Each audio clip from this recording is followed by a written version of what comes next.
Bonjour et bienvenue sur KTO et KTO Radio. Nous poursuivons notre découverte du principe de subsidiarité qui est au cœur de la doctrine sociale de l'Église, en réponse à l'appel du pape Léon XIV qui nous invite à nous former, à découvrir cette doctrine sociale. Et nous approfondissons ce sujet avec nos invités. Johann Gessner, bonjour. Bonjour. Vous êtes directeur général adjoint de l'IRCOM, où vous êtes chercheur associé au sein de la chaire de management du travail vivant. Et Yann de Feraudy, bonjour. Vous avez été directeur général adjoint d'Yves Rocher et puis vous êtes aujourd'hui président de l'association France Supply Chain. Johann Gessner, on a évoqué le principe de subsidiarité, on a évoqué ses fondements aussi dans les textes de la Bible elle-même, les textes de l'Église. Qu'est-ce qu'on peut dire? Quels sont les fruits d'une subsidiarité réussie? D'abord, je crois que c'est un sentiment de responsabilisation et donc un sentiment de liberté. D'être pris au sérieux quelque part dans ses initiatives, dans sa capacité à tenir sa responsabilité et à pouvoir finalement être source d'innovation, de créativité pour le monde et pour les autres. Alors on peut prendre des exemples évidemment dans le monde de l'entreprise, mais je pense aussi dans le monde international par exemple. Le pape Paul VI, dans une encyclique qui s'appelle Popularum Progressio, rappelait l'importance de laisser au peuple une certaine initiative dans leur développement. Et ils n'ont pas à se laisser imposer leur développement par des organisations extérieures, internationales ou d'autres États. Et donc ça a donné des États qui se sont aussi déployés, développés dans des initiatives spécifiques en termes de gouvernance, en termes de dynamisme économique, etc. Par exemple dans le tourisme, voilà, comme j'ai pu le voir dans certains pays du Sud. Et donc je trouve que c'est très intéressant parce que voilà, vraiment ça met en avant, ça met en exergue cette capacité à pouvoir se sentir libre, créateur, plein de capacités en fait, plein de compétences en fait pour servir le monde. Je vais citer le compendium de l'Église, de la doctrine sociale, au paragraphe 187. Le principe de subsidiarité incite les personnes à aider les individus et les corps intermédiaires à développer leurs fonctions. Ce principe s'impose parce que toute personne, toute famille et tout corps intermédiaire ont quelque chose d'original à offrir à la communauté. Yann de Feraudy, quand on est dans le monde de l'entreprise, vous confirmez justement que mettre en œuvre ce principe de subsidiarité, ça permet aux gens de déployer leur créativité, l'audace de prendre des initiatives, par exemple? Alors, ça peut parler de prise d'initiative, mais aussi de créativité. Et au fond, tout ça, il y a un mot qui me vient à l'esprit en vous écoutant, c'est reconnaissance. Et dans un environnement où je ne peux pas, parce que c'est trop cadré, parce que j'ai un chef, puis un surchef qui viennent s'intéresser à ce que je fais en permanence, en fait, je ne peux rien faire.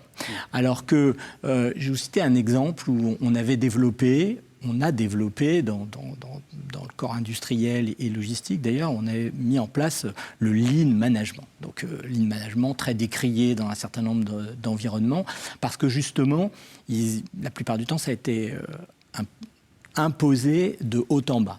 Là où nous, on était partis complètement dans le sens inverse, en disant, ce sont les opérateurs qui savent et qui vont nous dire comment est-ce que ça peut aller mieux.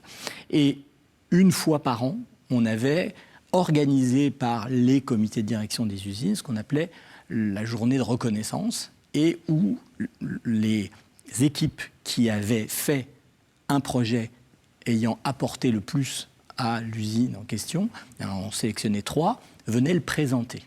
Et c'était les opérateurs et les opératrices qui venaient présenter les choses, avec une énorme fierté de ce qu'ils avaient fait, pas mal d'angoisse parce que le grand chef à plume que j'étais était là, mais moi j'y prenais beaucoup de plaisir parce que je me disais mais c'est extraordinaire parce que c'est elles et eux qui ont eu l'idée et qui ont dit là on pourrait faire un projet en 6 semaines pour essayer de faire ceci, cela. Et quand c'est la déléguée du personnel qui dit on a fait gagner 1600 heures, soit l'équivalent d'un équivalent temps plein à l'usine, je pense qu'on a compris qu'il ne s'agissait pas de faire gagner plus d'argent à nos actionnaires, il s'agissait en fait de réussir un projet et d'être plus fier encore du travail que l'on faisait. Et pour vous, comme manager, comme chef d'entreprise, c'était important que ces opérateurs, ces opératrices puissent être fiers du travail qu'ils faisaient, quand bien même c'était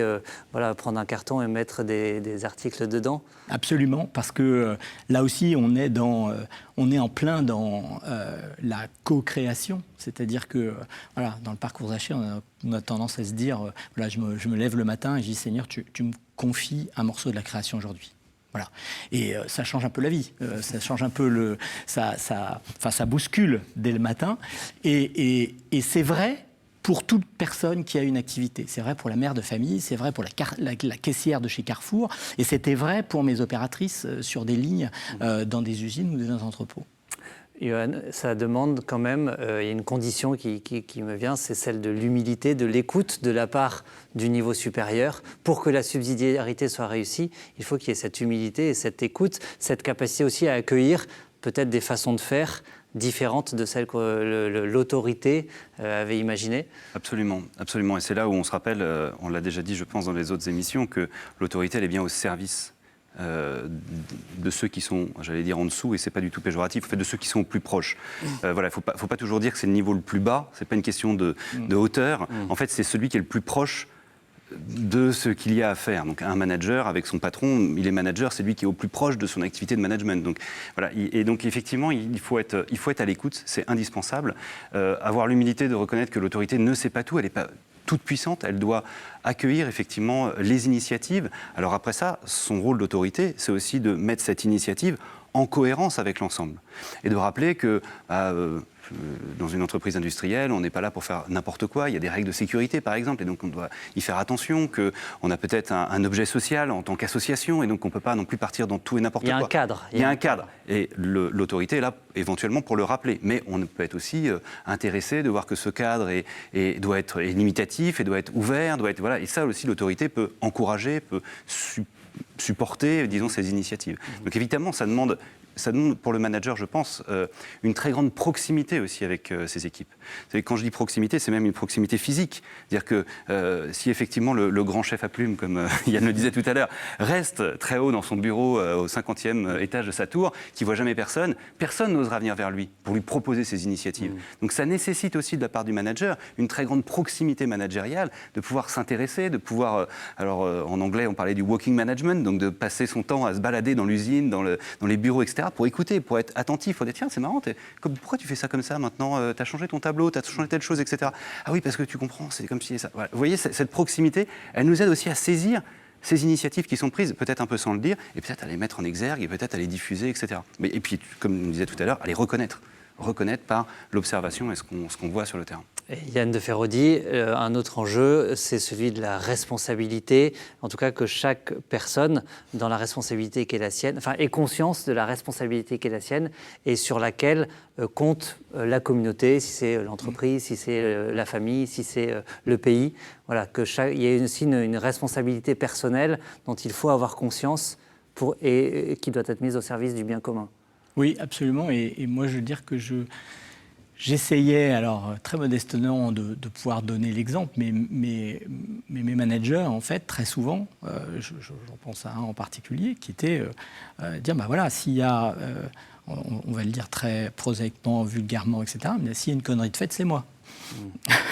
Et d'assumer, en fait, à la fois la liberté, l'autonomie, la responsabilité de ses propres équipes. C'est-à-dire que moi, ça m'est arrivé, à plutôt haut niveau de direction générale, de dire, on était en pleine crise, et je veux dire, s'il y en a un à sanctionner, c'est moi. Et parce que les autres, ils font ce qu'ils peuvent, et il se trouve que si l'organisation faillit, c'est moi qui dirige cette organisation. Et le mot-clé dans tout ça, est-ce que c'est pas celui de la confiance ? Est-ce que la subsidiarité, la condition et la conséquence de la subsidiarité à la fois? Alors la confiance, c'est vrai que c'est très fort, parce que moi je crois que je n'ai jamais été déçu de donner ma confiance. C'est-à-dire donner la confiance assez formellement. J'avais été très impressionné par la prise de commandement dans la Légion. J'ai un très bon camarade qui était donc chef de corps à un moment donné. Il remet son régiment et le général donne à un moment donné ses instructions à son successeur dans une enveloppe en lui disant « on en discutera ensemble, ce sont mes instructions ». Et je me suis dit, mais c'est formidable, parce qu'on ne peut pas faire comme dans l'armée, vous reconnaîtrez machin pour le succès des armes, machin. On n'a pas ce rituel dans les entreprises, et pourtant on pourrait peut-être. Mais là, moi, j'avais mis en place qui était au-delà de la délégation de pouvoir et de responsabilité très légale, mais c'était voilà ce qu'on va faire ensemble. Je te nomme à ce poste-là, on a un objectif sur 3 ans qui est de faire ci, faire ça, et j'attends de toi que tu fasses ci, que tu travailles sur ces sujets-là, etc. Après, tu t'organises. Et j'ai jamais été déçu de ce côté assez formel de donner la confiance et la responsabilité, parce que c'était en général, il y avait un très bon retour. C'est extrêmement rare, sauf si on le fait, je pense, de façon un petit peu désinvolte. Justement, je te confie ça, puis voilà, parce qu'ils voient que ce n'est pas important. Est-ce qu'il n'y a pas une articulation aussi qui se joue, Johan Glessner, entre d'un côté l'enjeu de respecter la dignité de la personne, sa capacité à co-créer, sa dignité, et donc laisser une vraie autonomie, faire confiance, et en même temps la nécessité d'être là pour poser un cadre, soutenir aussi, on va dire, les corps intermédiaires, les familles, les syndicats. Enfin, si je raccourcissais ma question, c'est la subsidiarité, c'est plutôt de droite ou de gauche? Alors là, pardon, je ne vais pas tout à fait m'aventurer là-dessus. Non, mais est-ce que ce n'est pas une troisième voie, vous voyez, je une pense voie alternative? Peut-être ce qu'on peut dire aussi par rapport à cette question de la confiance. Dans l'entreprise, dans l'histoire économique, dans l'histoire des entreprises, on a été très marqué, et on l'est encore beaucoup, par ce qu'on a appelé le taylorisme, c'est-à-dire par une certaine pensée de l'organisation du travail, où il y avait d'un côté ceux qui pensaient, et de l'autre côté ceux qui agissaient. Et on est tous un peu tributaires de ça à un moment donné, en disant « je peux penser pour toi, je sais un peu mieux que toi ce qui est bon pour toi ». Ça, c'est pas très bon. C'est pas très bon quand on commence à penser comme ça, parce qu'effectivement, ça infantilise, effectivement, et ça ne donne pas la confiance, en vérité. Parce que je t'impose un cadre tellement restreint que, une fois que tu auras fait ça, en plus je contrôle. Dans le taylorisme, on contrôle énormément à tous les niveaux. Bon, donc il faut vraiment, effectivement, que cette confiance, elle puisse se donner avec cette liberté d'action indispensable dans un cadre. Alors effectivement, celui qui a autorité, il doit rappeler le cadre. Dans un cadre qui garantit la justice, le bien commun. Exactement, parce que sinon, il peut y avoir des initiatives qui sont prises, qui peuvent être localement bonnes, mais qui viennent, par exemple, contraindre la liberté des autres qui sont à côté, ou qui empêchent la responsabilité des autres. Et donc, là l'autorité doit intervenir, et c'est normal qu'elle intervienne. Merci beaucoup, Johan Glessner, Yann de Feraudy, d'avoir poursuivi avec nous cette découverte du principe de subsidiarité. Vous pouvez écrire si vous souhaitez approfondir, réagir, poser une question sur l'adresse ladse@ktotv.com. Yann, vous avez parlé du parcours Zaché, donc je renvoie au site du parcours Zaché qui va fêter ses 20 ans cette année sur zaché.com. Et puis Yann, vous avez également, avec Bernard Guéry, publié un livre pour des managers durablement responsables, et c'est aux éditions d'Ipsos, donc on peut le lire aussi pour approfondir, et puis bien sûr réécouter, partager ces émissions, les précédentes et les prochaines, sur ktotv.com et ktoradio.com. À bientôt.